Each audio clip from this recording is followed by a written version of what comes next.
Welcome to the Mental Health Boot Camp podcast. Woo! Bonjour. Bonjour, everybody. Yes, oui. This is a podcast where 4 psychotherapists, 3 of us Canadian, 1 of us American, serve you cutting-edge mental health knowledge. I am Monsieur Ryan Howes from Pasadena, California. And I am Brooke Lewis, a registered clinical counselor from the Vancouver, Canada area. And I'm Joanna Boyd, also a registered clinical counselor from the Greater Vancouver area. I'm Chris Boyd, psychotherapist from the Greater Vancouver area. Welcome, everybody. And my brother. Also a brother, right? That's right. Got to make the family connection there. Yeah. Right. So I'm that kind filter is fantastic.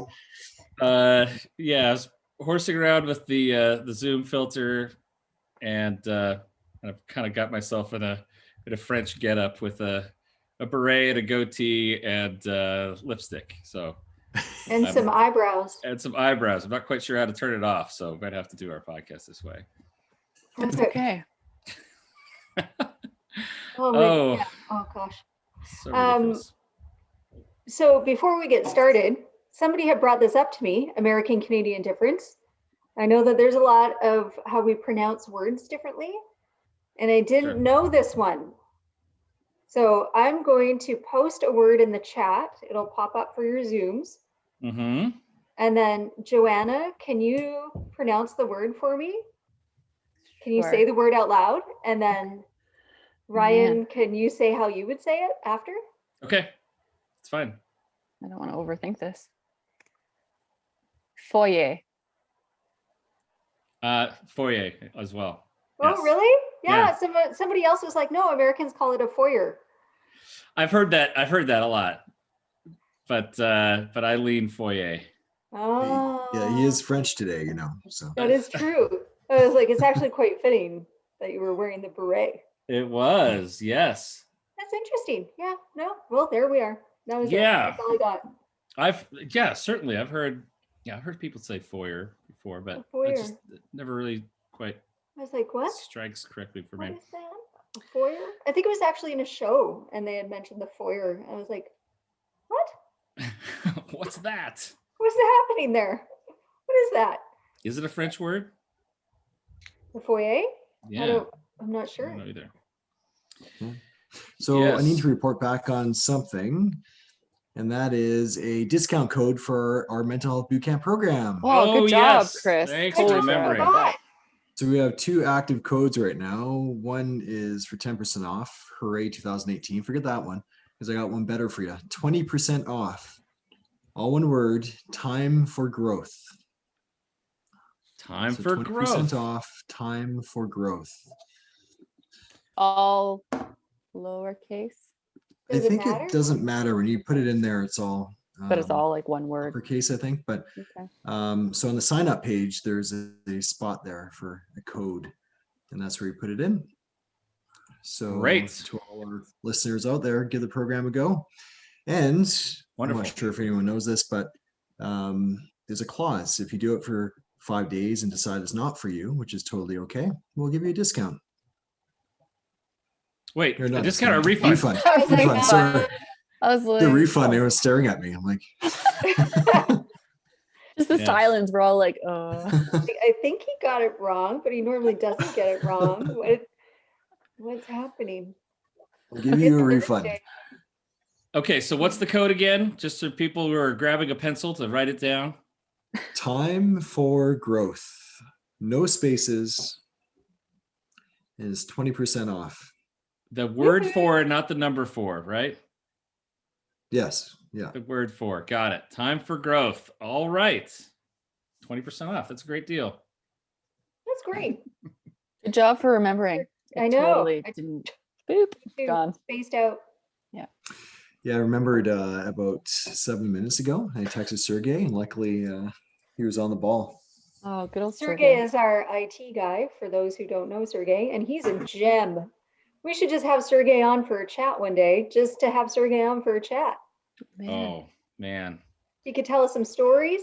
We'll have some mushrooms and cheese. It'll be great. Mushrooms and cheese, is that the Some of his snack? favorite. Okay. Yeah, Sergey's a delight. He's a blast and great storyteller. Yeah. Great to have him on. Well, cool. So we were talking a little bit before about, since we're all psychotherapists, that sometimes we can kind of feel sort of a general trend, kind of a vibe in the clients, or in kind of from week to week. And you guys were talking about how up there in Vancouver, up there in the Tish, it's felt a little bleak these days. Felt a little rougher, hasn't it? Mm-hmm. Or that's definitely what I'm noticing. So I feel like it kind of came in waves. In November, there was like a bit of a down. So our restrictions kind of got worse, right? Yeah, restrictions got worse, and time change. Yeah. And it coincided, and there was a few weeks that were pretty tough, and then January, but this past week, yeah, there's been a lot of despair and hopelessness, and people are just really struggling and fatigued of our restrictions, and no sign of lightening them up. So right now we're household only. You're not allowed to see anyone outside of your household. You still go to restaurants or whatnot, but only with persons in your house, unless you're a single person or a person living alone. Then you're allowed to pick 1 or 2 people that you would consider your household, and that's what you're supposed to be doing. But yeah, just people seem to really be struggling, even the people that have been trying to hold on hope, Yes.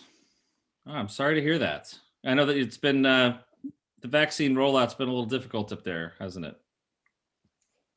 Yep. Yep. It has been. Yeah. At least. It's a bit slower to get out compared to a lot of countries. So I think that's kind of been a tough, there's this hope of vaccine, and then it's just kept getting delayed a little bit and getting out pretty slow. So I think that affected the morale a little bit, but I think it's going to start to pick up a bit here. So hopefully that'll help give people a boost in more ways than one.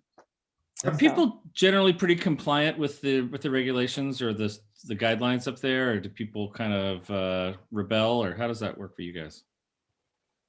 I think there's a mix. I don't know what you, Chris and Brooke, would say, but I think there's a reason why we had more restrictions kind of there in November, and our cases were kind of going up. And so I think we used to be able to hang outside and whatnot, but I think there's people gathering in bigger groups and people out, and that kind of spiked numbers and things. So seems to be I'm a not mix. sure. Yeah, I'm not sure what the rest of the country is doing for restrictions, but yeah, lately it seems that people are becoming a little demoralized and starting to kind of maybe go against restrictions, or so Push boundaries. Yeah. yeah, push those boundaries a bit. Just my impression, though. Yeah. I think February is usually a pretty tough month up here in BC. It's pretty dark and we get a ton of rain. So a lot of the other areas in Canada, it's usually cold and sunny when it's not snowing, of course, whereas here is a little more darker and gloomy. So that seems to be a factor. But I agree with you, Brooke. It seems like a lot of past clients are popping up wanting to check in and have a session. So the last couple of weeks especially have been pretty difficult. Yeah. For the clients, yeah. Yes. Well, sorry to hear that, guys. I know you have long winters up there. I'm sure all these different factors kind of come into play, don't they? Yeah, they sure do. And then Ryan, you were saying it's a little bit the opposite down in California, or what you've noticed, glimmers of hope.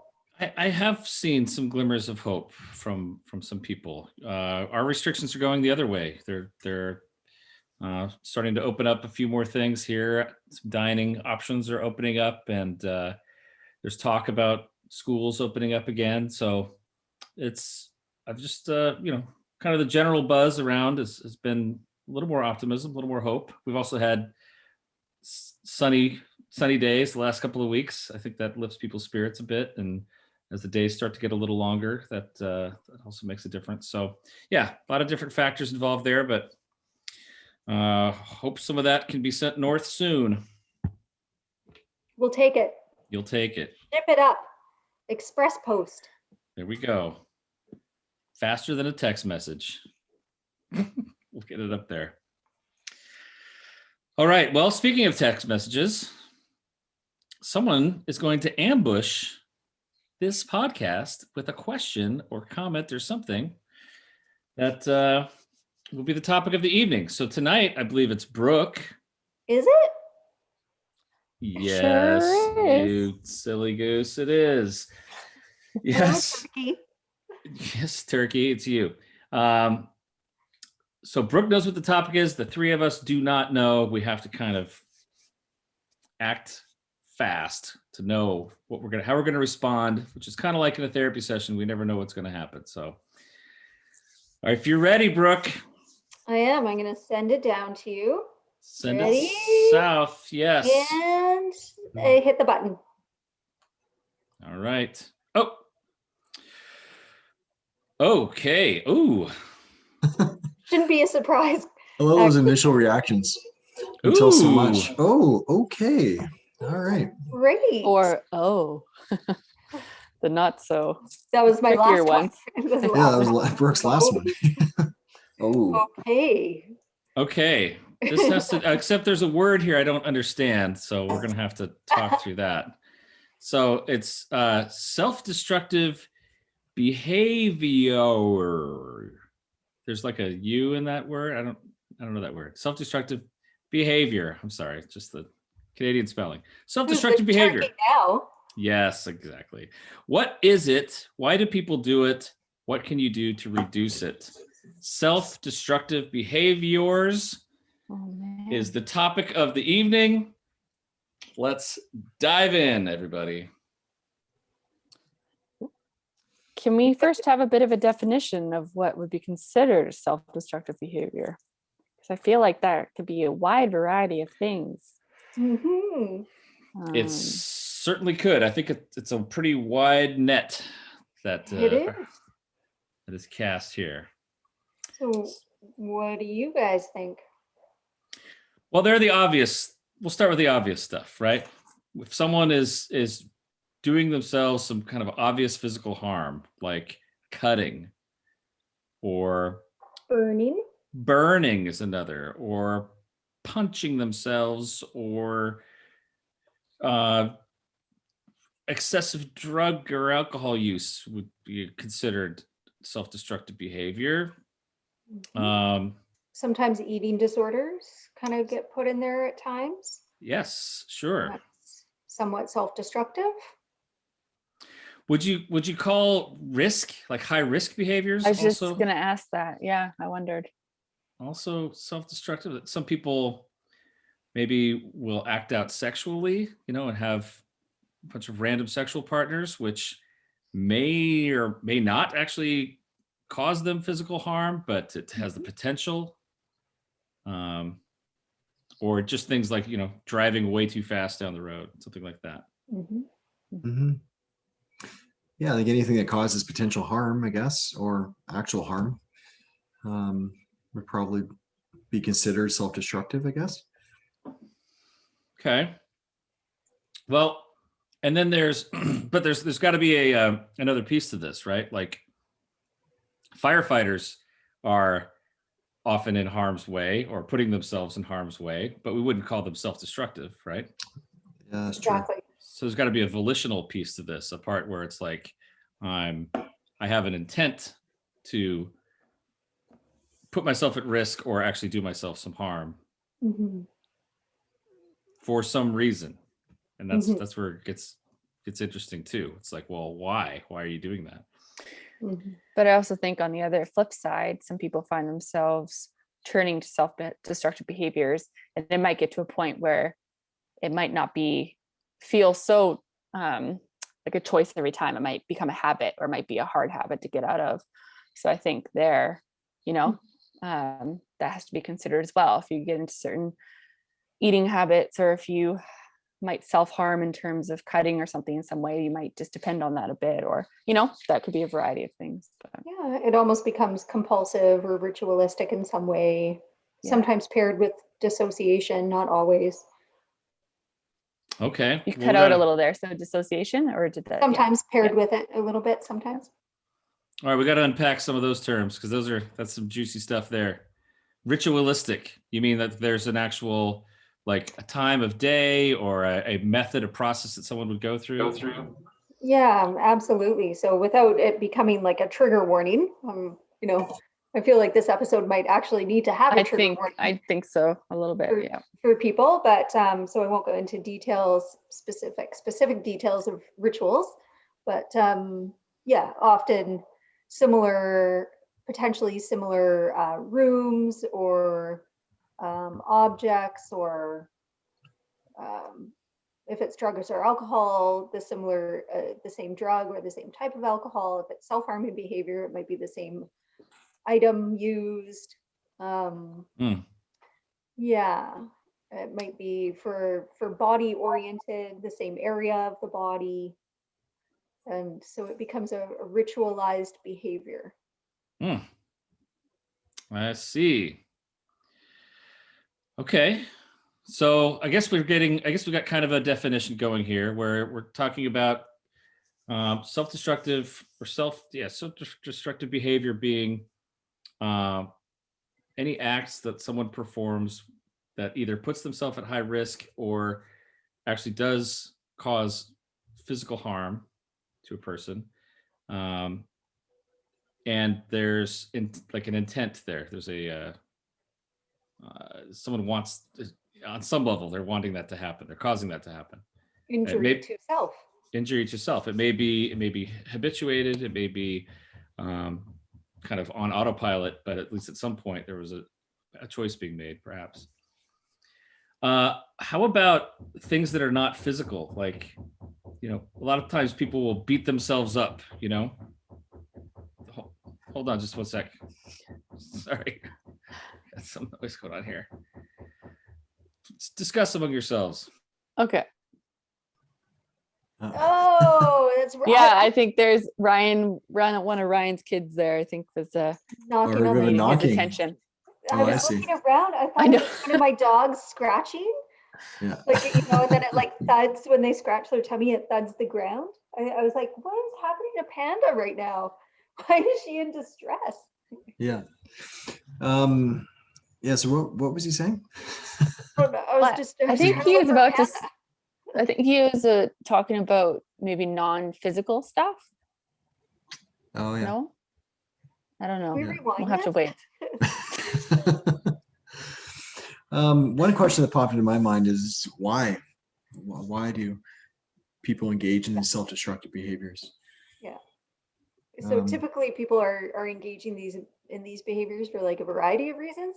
The top reason being predominantly to manage negative emotion. Yeah.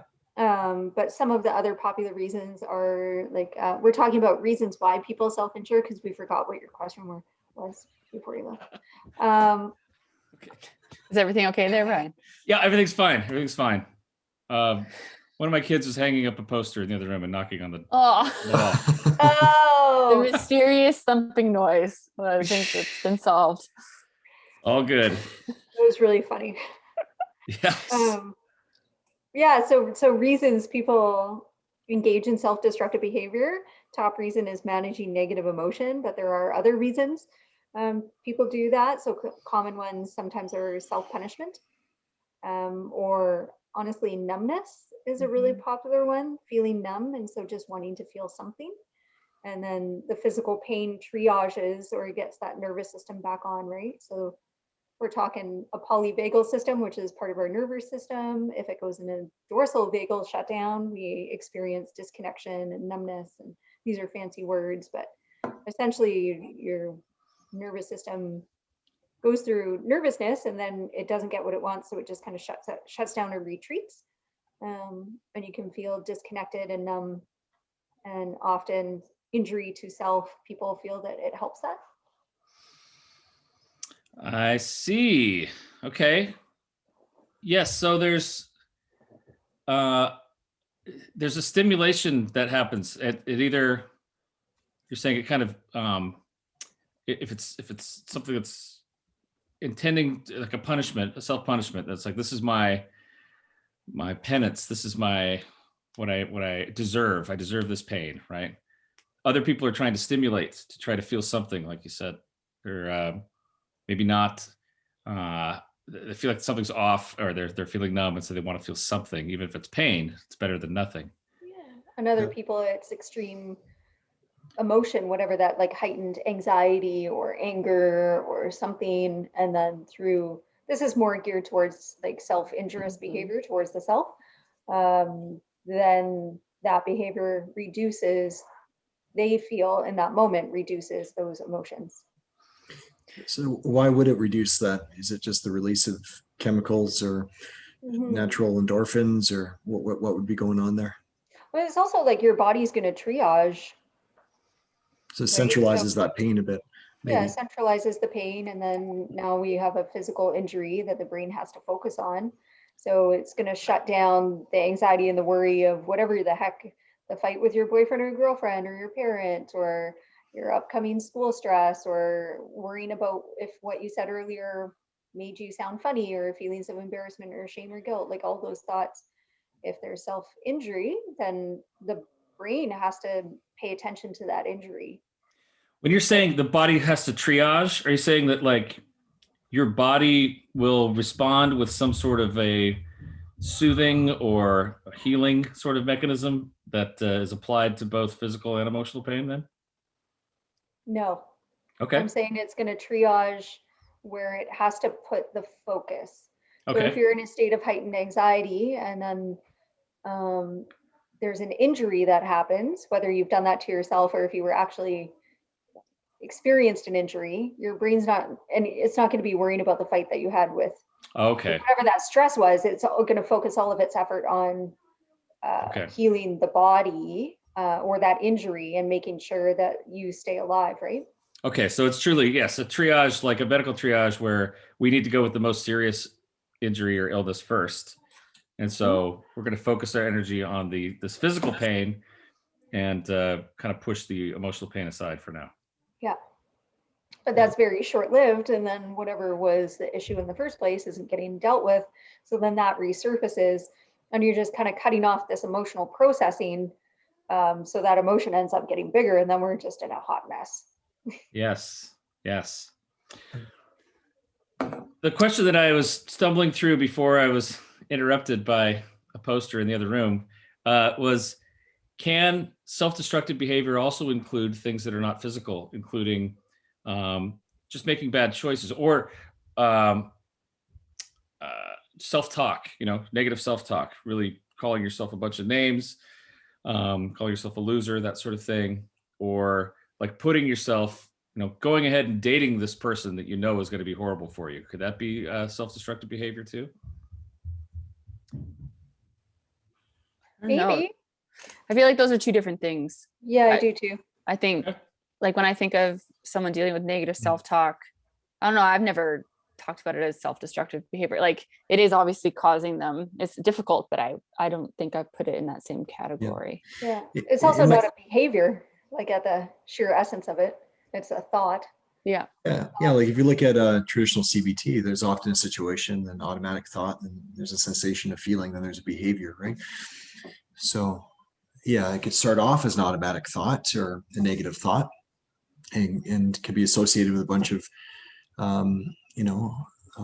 intensive emotions, and then there's a choice there to maybe go down that self-destructive route. Got it. Okay, it's good to clarify. We are on the behavior level where it's we've gone far beyond just the thoughts and getting into actual actions that people are taking, right? And I find a lot with my self-destructive clients that at that point, they're not even aware of the thoughts. If you were to try and break that down and get them to explore what the thought patterns were before engaging that behavior, what was running through your mind before, they'll say, I don't know. Mm-hmm. But also in that moment, whether or not they're in a state of dissociation, which we talked about in a previous episode, dissociation. We did. Yeah. Episode 24 to be exact. Dissociation, zone out, or daydream. Please go revisit that one if you'd like. So, okay, so let's talk about that connection though. I'm kind of curious about that, like a dissociative place where someone is it what's the chicken and egg here? What comes first, the dissociation or the self-destructive behavior? I don't think it always happens before. I don't Yeah. think it's I think it's just in some situations. So I don't yeah, and I think that would be a tough thing to answer. I feel like people might go into a state where they're just not even thinking anymore and doing this behavior, or the behavior might maybe put them into that state of kind of zoning out or dissociating. So I think that's a tough question to answer for I'm curious. So I wonder if the dissociation would come first and then the self-destructive behavior maybe ground you a bit. Perhaps. But good question. I'm sure it's case by case, but it's just an interesting idea. I don't think always. Okay. Yes. Okay. Well, so we've got I guess a clear idea of why people do it. I guess another idea is like, there are, if someone's experienced trauma, it manifests in many different ways. It can manifest in many different ways. Not everyone who has experienced trauma does self-harm or self-injurious behavior or has flashbacks. I mean, just it all manifests differently, right? Why do you think there's any sort of rhyme or reason as to why someone might go to self-destructive behaviors and others don't? No? That's really interesting because Lisa Ferenc, whom, if Lisa Ferenc is listening, we really like your work and keep going, please.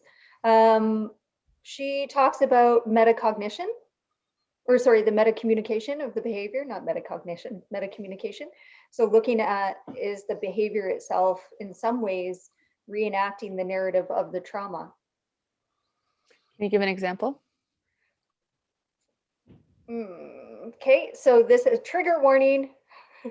Trigger warning for persons with eating disorders, more specifically binge eating disorder. If you struggle from that, maybe mute or make sure you have a support person around should you feel uncomfortable. But for example, binge eating disorder, when we look at it, is forcing something down your throat that you don't want to be there. Is there a traumatic connection to that potentially? Would that be telling to a potential trauma history and type of trauma history that person has? Or where the person is, if it's self-injurious behavior, so cutting or burning, if you look at the areas that they are cutting or burning, is that indicative of, not saying it always is, but maybe that's an area of curiosity for a clinician to gently just be aware of should something come up, right? So if there is cutting, trigger warning for persons who have trauma histories, and we'll just have a blanket trigger warning for this whole episode, all right? We don't have to keep saying it. We'll just trigger warning, everybody. Yeah, so if it were like inner thighs that are being injured, like there's a reason why somebody would be cutting there. We want to take a look at that. It could just be because nobody's going to see it and it's a private area, or it could potentially. So something to keep in mind, but not necessarily. It's not always connected. Everyone who, might not be the case for everyone, but something for, clinicians to keep in mind for sure.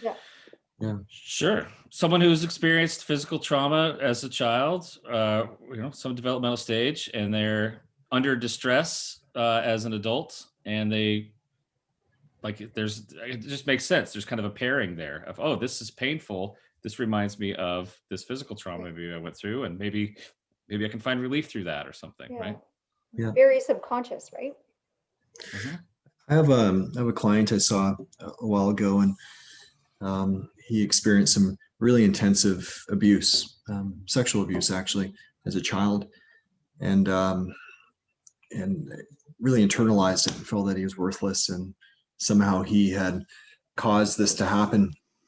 Eventually built up the courage to tell his caregivers about it, and they downplayed it. They kind of laughed it off kind of thing. And he felt very broken after that. He felt that, okay, well, maybe it is me. Maybe it is something that I brought on myself or something that I've done. So I think when it comes to trauma, there's so much to it. Like, it's often how the individual interprets it and perceives it, as well as the whether it's something that they hold with them, and or do they have an opportunity to process it and talk about it, and do they have a supportive network there, or are able to work through it in therapy, for instance, right? So I would imagine, I obviously I don't know this for certain, of course, but if someone doesn't have those outlets, it doesn't have those supports and keeps it in, then I think it can manifest itself in so many awful ways, right? Like that self-hate. So this client had some pretty intensive stories about how much he hated himself, and looking in the mirror and shouting things, but there was some self-harm going on there too. So so very, very complex, obviously, trauma and how it impacts people, but there is a connection there, isn't there?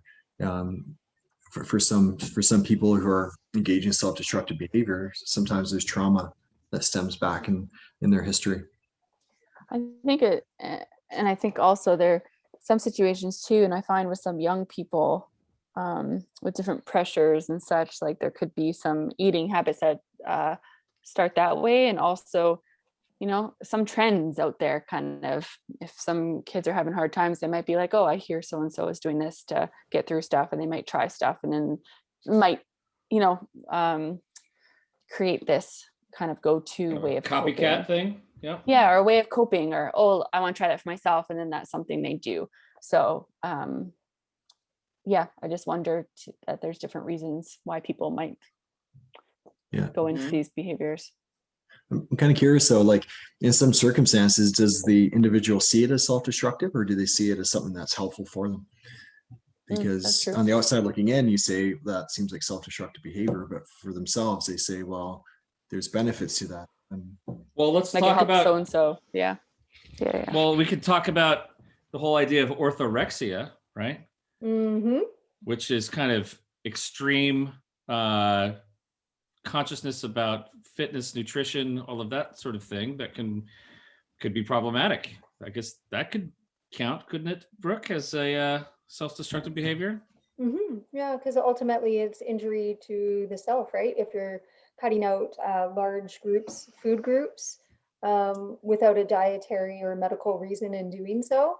And so, orthorexia is a preoccupation, and almost to the point of an obsession around eating foods that are like pure, essentially, healthy, not junky, or whatever we want to call it.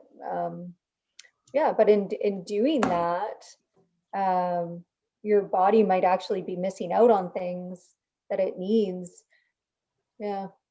Right. So, but also, like Chris is saying, I think that a lot of clients do, like, that one's a little bit more clear, how people would think, I'm doing something good, how could this be bad? But I think with other eating disorders, so if they are restricting their food intake and getting thinner, but people are now giving them positive feedback that they're looking good, then they're going to feel like they're doing something good. Or even drugs and alcohol, especially when you start drugs and alcohol and you're like, well, I don't see it as self-destructive because now I have more friends and I have a thriving social life. So what are you talking about? Yeah, and it really does numb feelings, right? It gives people relief. Of course, it causes a lot of damage to the brain and body, and there's a lot of detrimental impacts to it. But in that moment, people say, yeah, it numbs everything, right? They feel normal for a little bit of time. Well, and that's when I was first learning about addictive behaviors and things, a professor of mine said, the real problem with addictions is that they work. they are effective. They actually work temporarily.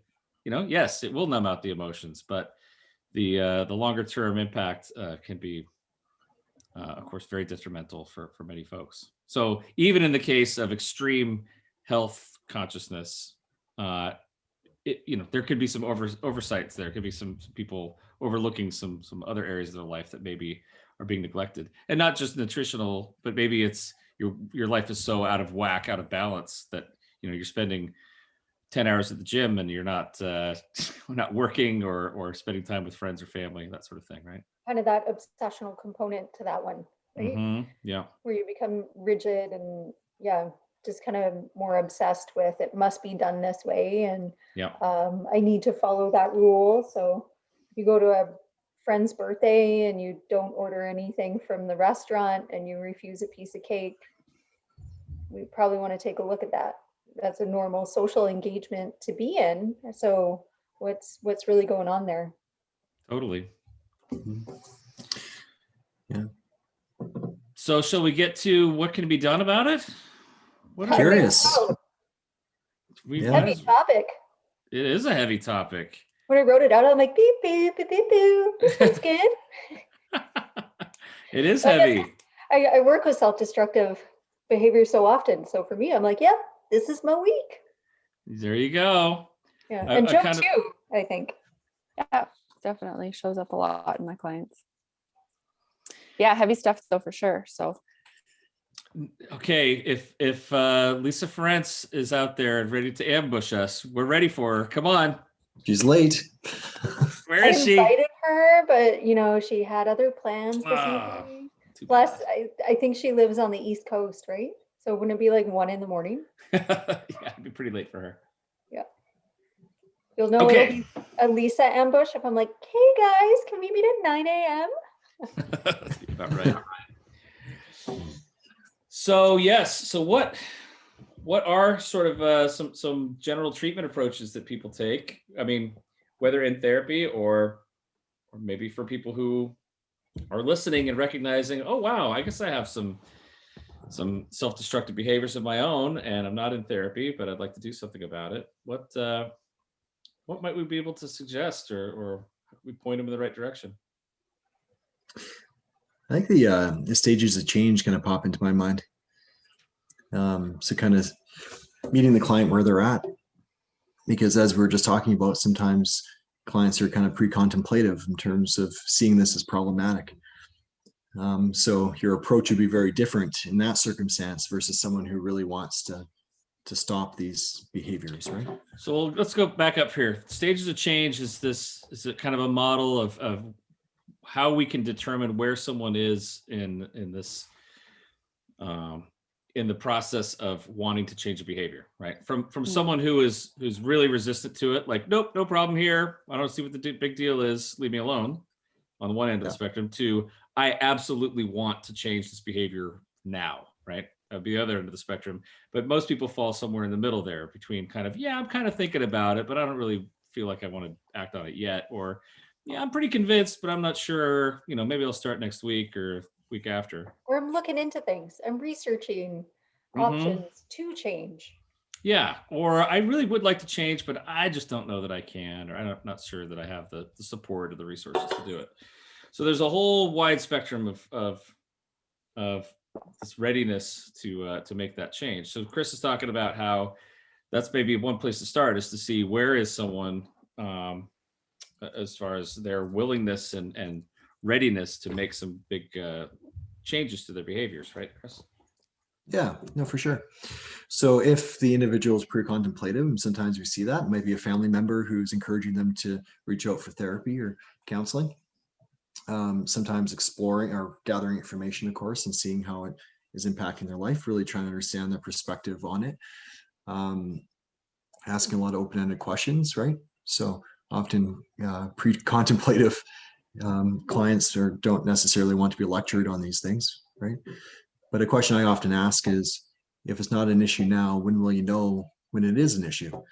And you often get really good answers.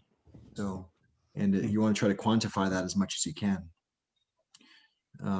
So when it's happening a certain amount of times a week, so the frequency or the duration or the intensity of the self-destructive behavior. And usually in circumstances like this, it's a matter of time until they kind of cross that line. And when they do, then it tends to increase their motivation to reach out and get some support, or get some further support, or at least be open to some techniques or strategies. Sounds good. Okay, so assessing where they are in the first place. So let's say someone is kind of further down the road and they're like, you know what? I don't like cutting any longer, or I'm kind of tired of my binge eating at times, or, I'm sick and tired of waking up with a hangover every day. Um, what happens next? What do you think we recommend for people at that point? When they're pretty ready, when they're at the ready to make a change point. Another idea that popped in my mind too. Maybe a combination of. Oh, go ahead, Joe. No, go ahead, Chris. Go. Am I freezing? Joe, go, Back Joe, now. go, Go. Joe, Sorry, I'm back. go, Okay. Joe, Joe, go, go, Joe. go, I was just gonna Joe. say, yeah, just trying to brainstorm and introduce other ways of coping. The more ideas for coping, the better, to give more options. We had a colleague of Chris, Brooke, and I who talked about how if you only have two coping strategies, one being the self-destructive behavior and one that might be healthier, there's a 50% chance you're going to choose that destructive one. So we want to introduce as many different coping skills as we can, and encourage the client to practice these other coping skills, even if it doesn't seem natural or they still have that desire to go back to the other one, to just keep trying to practice those other ones. I feel like that would be part. Oh, Joe, you Thanks, you're froze saying it. be part of it. yes. Oh, That's okay. Okay. So We talk about a lot about coping skills. What are some examples of those, though? I mean, we as therapists, we toss around that term a lot, but like, what are coping skills? What's our examples of coping skills? okay, so coping skills are really anything that's going to help cope with the emotional state that you're in, to help regulate that emotion. And that's going to be different for everyone. I mean, anything could really be a coping skill because it's whatever you're doing to manage the emotion. So it could be going for a walk or a run or other forms of exercise. You could, Grey's Anatomy watchers, they dance a lot, right? That's their coping skill when they put their music on and do a little jig.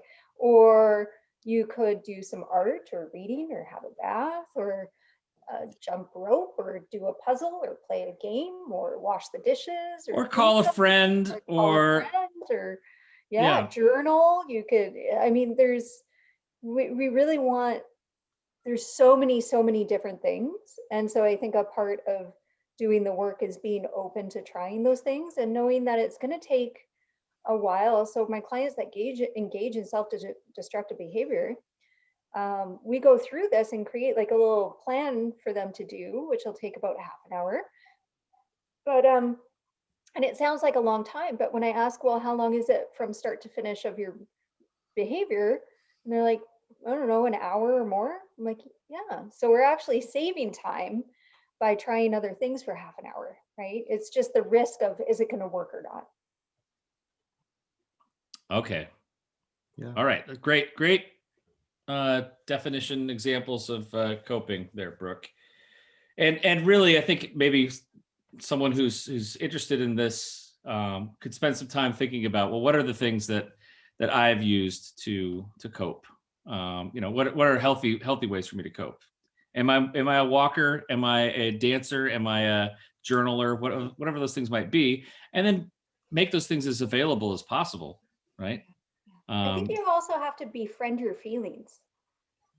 How do you befriend your feelings? Like, I know that's kind of like a weird counselor therapist-y phrase, but in doing this, you're like these self-destructive behaviors are trying to get you out of the emotional state that you're in. But part of doing this work again is to just embrace that feeling that you're in and not be scared of it and lean into it opposed to running away from it. And that might happen honestly by doing these other coping strategies or coping skills that will help you move through that negative emotion rather than stunting it, interrupting it with a self-destructive behavior, in which case then it's going to build up for like tomorrow or the next day. Yeah, for sure. Good point. A few techniques I've been using as of late are just trying to ground yourself in that moment. So reading out loud, I don't know, not reading quietly or read out loud somehow focuses your mind in a unique kind of way. Throwing on a song and focusing on one instrument within that song or the lyrics can do it. Mm. Splashing cold water in your face, and it helps trigger something called your vagal nerve and will calm your body down. I don't know how they figured that one out, but It's called the scuba diver effect. oh, there we go. Yeah, you're supposed to submerge your face in icy cold water for 30 seconds. Wow, Oh, 30 Not seconds. longer, not Oh. longer than that though. That sounds Yeah. scary to me. For sure. Brian, last week, I think it was, you brought up a really good point, and that is, why? Why are these behaviors happening, right? And maybe going a little deeper to maybe some of those causes, which we talked about earlier in this podcast, is if there is some trauma there, maybe it's worth reaching out and maybe exploring that, right? Yeah, that's my bias. I kind of am a big fan of kind of going to the root and trying to figure out why and what it's all about. I found a lot of people get a lot of relief when they kind of come to grips with kind of face to face with what it is that maybe at the root of this stuff, whether it was abuse or a message from the past, whatever it might be, something they experienced or witnessed, when they can kind of realize, oh, wait, okay, that was something that happened to me. That wasn't something that was my fault, or that was something that, I don't need to punish myself for that because it wasn't my fault. That could be very liberating for people. And that can be some really rewarding work to do. I bet. Yeah. Yeah. So, okay. So we got getting to the root. We got these kind of good behavioral things and coping things to do.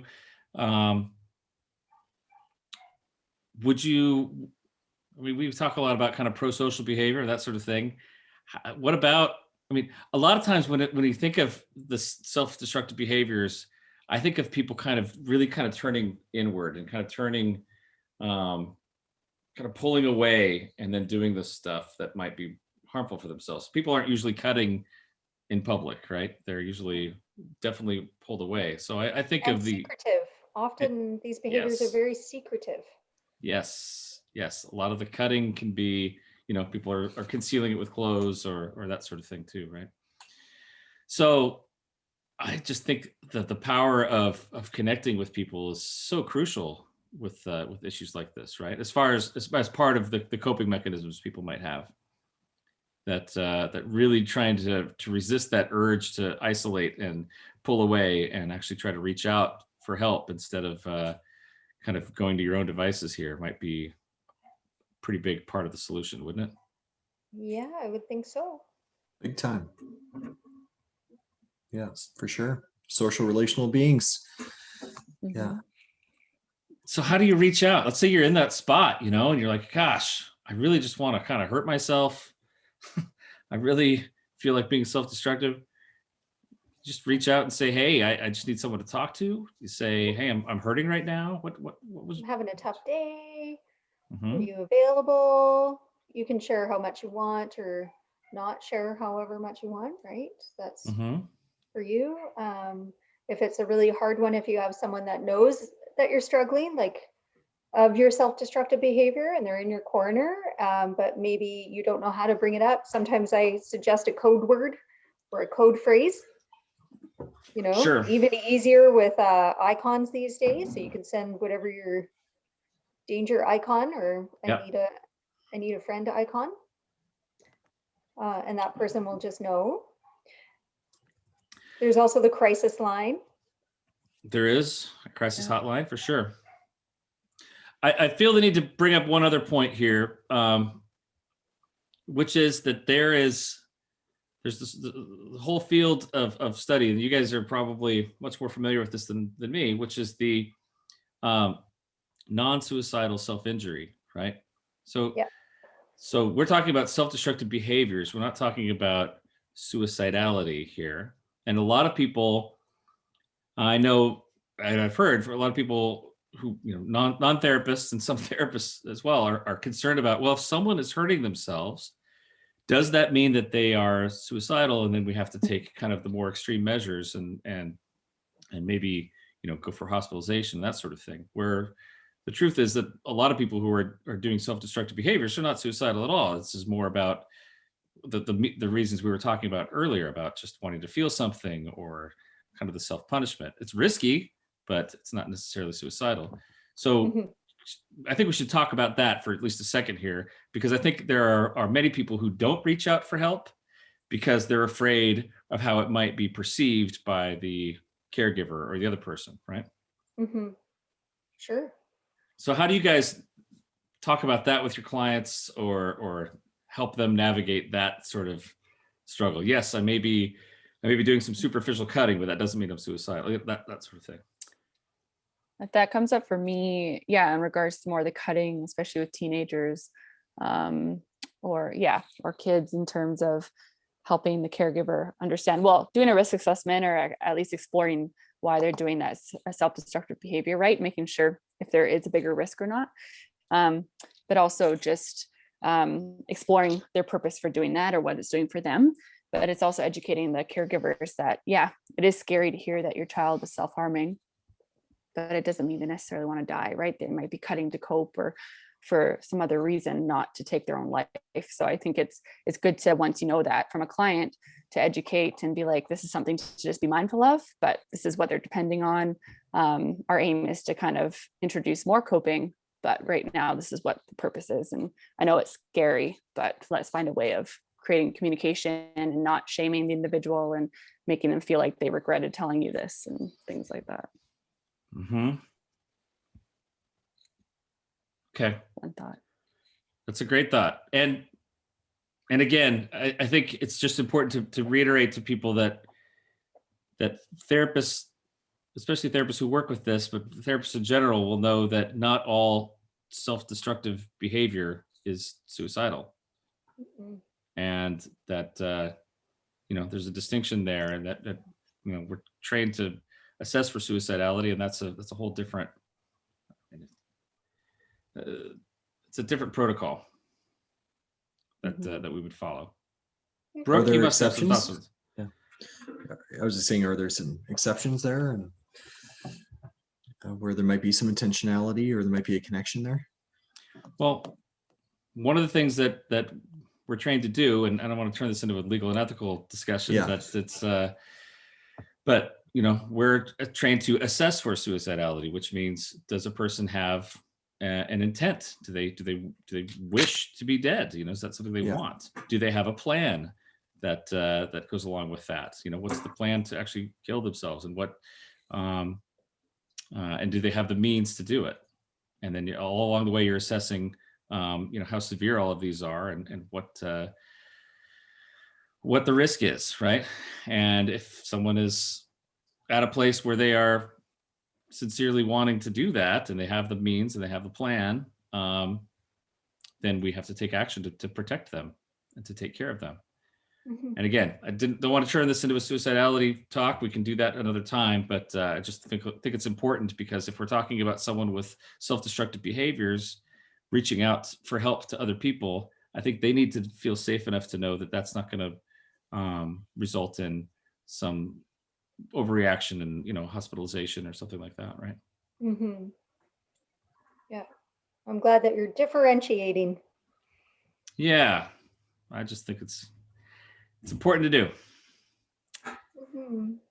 So, all right, that felt a little lecture-y there at the end, but Big topic. It's a heavy topic, but it's an important topic. So a little bit more of a serious conversation does go, but can we end on people are experiencing it. So can we end on a little bit of hope here, Brooke, as we're talking about themes and trends of hope and hopelessness? I mean, Yeah. have you coming from California? Here you go. Well, I'm wondering if you and Joe have been able to see people make some really good progress with their coping skills and their working through underlying issues and all that stuff to get to a place where self-destructive behavior is just not so much of a problem for them. Is that something that you've witnessed? Yes. Joanna? yes, I agree. Yes, definitely. Christopher? Absolutely. Yeah, for sure. Ryan? Yes, I have too. I mean, I guess I'm hoping for more than a one-word answer, but I think I think it's good to know that these are some challenging issues that people face sometimes, and that there is hope that people can work through some of these things. It takes some time. Doesn't usually switch off overnight, especially if it's something that's been a habit for someone for a long time. But that oftentimes they can develop these coping skills and find a way to manage these emotions in ways that are much more satisfying and don't have to carry, the risk and the danger and the shame along with it. Yeah, they don't have to do it alone. I think it's sharing that with someone, and that could be a big help in the right direction. So right on. Yeah. Always back to the whole idea of neuroplasticity, right? Or tobogganing analogy, where more times you go down, first time down the hill in fresh snow, you don't go very quickly. The more times you go down that track, you pick up more and more speed. So that's kind of the way the brain works as well. So we develop these habits. And so sometimes people, they feel that these self-destructive behaviors are their go-to ways of coping, but we can change that with trying to go to the root and trying to introduce some other techniques and strategies. We can develop those new pathways, and it may be very tough at first, but based on everything we know about science, it is possible to forge those new connections. So it is a profound message of hope. Beautifully put, Chris. Thank you. Well done. Beautifully put. On a random non-self-injurious destructive note as we end, I assume we are ending soon. Yes. What was the poster? What was the poster? What poster is being hung up? My son has watched The Office all the way through, I think 3 times during this lockdown. And such a good show. He got a poster about I think a kind of a movie within a show called Threat Level Midnight. That was from the Office, and so he's got a poster up there as well. So It's great. Good taste. Yes. Yeah, Joanna's friend Fiona loves The Office, and she had an Office theme party. Oh, so Joanna showed up. This is what, a few years ago? It was her, 3 years ago. As Dwight, and nice. She somehow pulled it off perfectly. I can't see it. Oh my goodness! You gotta send Ryan. You gotta send the photo. I can't. It's so good. I can separate Chris out a little bit. Yeah. I mean, I don't know what it is. You're absolutely a Pam, and I could maybe some others, but Dwight, come on. No, I think I'm truly more Dwight than a Pam, but I just really, I was able to just be my just resting face and just sitting there, and Chris would look over and be like, "Stop it!" Like you're just freaking me out. Yeah, I had the whole outfit. It was a lot of fun. So, and Chris dressed as a paperclip. Yeah. Oh, perfect. I did. Yeah, I helped him make it the costume. We made it out of like a hose. Like it was a giant paperclip. It was not a small paperclip. It was quite heavy. Great. Took the Office theme literally. I love it. Well, all right, you guys. We'll be ready for our Halloween costumes in several months. That's it for now. Like and subscribe on Apple, Google, Podbean, Audible, Spotify, or YouTube. Send us your questions to info@mentalhealthbootcamp.com. Come to the mentalhealthbootcamp.com and use your promo code of Time for Growth. Time for Growth for 20% off. You can also gift it to somebody if you'd like. Visit us on Facebook or Instagram. Tell a friend or two. Have a good night, everybody. Bye, everyone. Bye, everybody. Bye. Bye. Bye.